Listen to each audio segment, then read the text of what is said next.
Broadway ਤੁਹਾਡੇ ਵਿਦੇਸ਼ ਜਾਣ ਦੇ ਸੁਪਨਿਆਂ ਨੂੰ ਦੇਵੇਗਾ ਹਕੀਕਤ ਦੀ ਉਡਾਨ। नमस्कार दोस्तों, मैं अमरजीत ब्रॉडवे इमिग्रेशन सर्विसेज से लगातार कोशिश इस चैनल के जरिए ऑस्ट्रेलिया स्टडी वीज़ा को लेके भी लेटेस्ट इंपॉर्टेंट अपडेट आपसे शेयर करते रहे। So Australia study visa presently क्या सिचुएशन है। सिचुएशन जो ऑस्ट्रेलिया की है दोस्तों वो लगातार जो है वो बदतर ही होती जा रही है, कहीं पर भी उसमें सुधार नहीं दिख रहा। सबसे ज़्यादा प्रॉब्लम जो बच्चों को आ रही है, कोई एडमिशन का चक्कर नहीं है, एडमिशन्स हो जाती हैं, ऑफर लेटर्स आ जाती हैं, ऑलमोस्ट सबको आ जाती हैं जो अप्लाई करते हैं, एलिजिबल होते हैं। सबसे ज़्यादा जो बच्चा अटक रहा है और वो लटक रहा है वो है GTE का प्रोसेस। GTE के प्रोसेस के अंदर ज़्यादातर लोग फिट नहीं हो पाते, खासकर पंजाब हरियाणा के। प्रॉब्लम क्या है, GTE के अंदर चाहिए दो चीज़ें, एक फंड्स होते हैं आपके, सेकंड होता है आपका इनकम का सोर्स पेरेंट्स का। अब जिन लोगों के पास जेन्युइनली फंड्स हैं, जी हाँ, फंड्स वो इधर उधर से ले भी लेते हैं, वो भी चल जाता है, बट उससे भी ज़्यादा वो लटक जाते हैं इनकम के सोर्स के अंदर। यहाँ पर जो इनकम का सोर्स है वो बहुत जेन्युइन और ऑथेंटिक चाहिए। मतलब ज़्यादातर जो लोग अपनी रिटर्न्स टाइमली फाइल करते हैं, फिर वो रिटर्न्स गुड वैल्यू में फाइल करते हैं। गुड वैल्यू हम किसे कहते हैं, बहुत से लोग ज़ीरो वाली रिटर्न फाइल करके बैठे हैं। अब ज़ीरो वाली रिटर्नों के अंदर कई लोगों ने ब्यूटी पार्लर दिखा दिया, कुछ भी दिखा दिया, अकाउंटेंट ने जी रिटर्न फाइल कर दी। और प्रैक्टिकली जब ऐसी जो रिटर्नें हैं जिसमें बिजनेस दिखाया होता है, उस बिजनेस का कोई डॉक्यूमेंटेशन ही नहीं है, कोई GST रजिस्ट्रेशन नहीं है, कोई और 2-3 गवर्नमेंट स्कीम्स होती हैं उनके अंदर कोई रजिस्ट्रेशन ही नहीं है। तो ऐसे जो बिजनेसेस दिखाते हो आप, उनकी रिटर्न्स की कोई वैल्यू नहीं रहती। ये एक बड़ी प्रॉब्लम आती है बच्चों को जब वो अप्लाई करते हैं।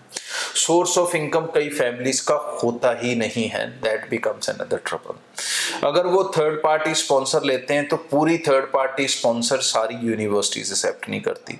तो बहुत से बच्चे लगातार ऑस्ट्रेलिया के प्रोसेस में परेशान हो रहे हैं, लटक रहे हैं। और इसमें मैं आपको बता दूं कि आपसे सिर्फ एजेंट पैसा कमा रहा है। जी हाँ, जो का प्रोसेस है ऑस्ट्रेलिया का वो कॉम्प्लिकेटेड है, टाइम कंज्यूमिंग भी हो चुका है। 2-2, 3-3 महीने GT क्लियर नहीं होता। जब तक GT क्लियर होता है इनटेक निकल जाता है, फिर स्टोरी अगले इनटेक पे चले जाती है, फिर दोबारा ऑफर लेटर आती है, फिर दोबारा से GT क्लियरेंस प्रोसेस करना पड़ता है।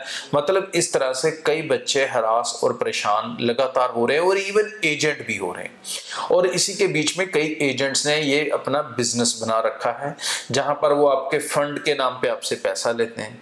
प्रोसेस यही रहता है, जो बच्चा फाइल तक पहुंच गया वो वीज़ा ले गया शायद, बट जो नहीं पहुंचा उसका सीधा सीधा ये नुकसान हो जाता है। तो आप ये सोचकर चलो कि आपने क्या करना है। ऑस्ट्रेलिया वाले स्टूडेंट्स को ये मेरी एडवाइस है कि वो अपने डेस्टिनेशन को लेके एक बार दोबारा सोच लें, इस प्रोसेस में जाने से पहले दोबारा सोच लें। अगर आपके पास अच्छे से इनकम सोर्स के डॉक्यूमेंट्स हैं तो ही आप इस तरफ बढ़ें। ये सबसे बड़ी प्रॉब्लम होती है। ये जो आप ब्यूटी पार्लर की रिटर्न फाइल कर देते हो, किराना स्टोर की रिटर्न फाइल कर देते हो, ऐसी वैसी रिटर्नें, रेंट की रिटर्नें फाइल कर देते हो, मदर की फादर की, इनकी कोई स्टैंडिंग ऑस्ट्रेलिया के लिए नहीं है यूनिवर्सिटीज के GTE प्रोसेस के अंदर। तो ये अब आप लोगों ने सोच समझ कर करना है कि कैसे और किस तरह से आगे चलना है, नहीं तो ये ट्रबल और परेशानी आपको ऑस्ट्रेलिया में झेलनी पड़ेगी। ऑस्ट्रेलिया वाले स्टूडेंट्स को मेरी एडवाइस है कि वो अपने डेस्टिनेशन को लेके रीथिंक भी कर लें, क्योंकि इस समय अगर हम बात करें तो कनाडा ऑलमोस्ट 100% पॉजिटिव रिजल्ट दे रहा है, US पॉजिटिव रिजल्ट्स दे रहा है, इवन UK पॉजिटिव रिजल्ट्स दे रहा है। तो डेस्टिनेशन आप अपने हिसाब से चुन सकते हैं, बट ऑस्ट्रेलिया के लिए अगर अपना प्रोसेस करना चाहते हैं तो भाई करें, लेकिन पहले ये चेक कर लें कि आपके इनकम के डॉक्यूमेंट्स इनफ स्ट्रॉन्ग हैं या नहीं है। आगे भी इस चैनल के जरिए रेगुलर अपडेट आपसे शेयर करता रहूँगा। ब्रॉडवे के साथ आप कोई भी वीज़ा सर्विस अप्लाई करते हैं, चाहे ऑस्ट्रेलिया, चाहे कनाडा, UK, कुछ भी, तो आपको सारे पैसे देने होते हैं वीज़ा लगने के बाद। Thank you. ब्रॉडवे ਤੁਹਾਡੇ ਵਿਦੇਸ਼ ਜਾਣ ਦੇ ਸੁਪਨਿਆਂ ਨੂੰ ਦੇਵੇਗਾ ਹਕੀਕਤ ਦੀ ਉਡਾਨ।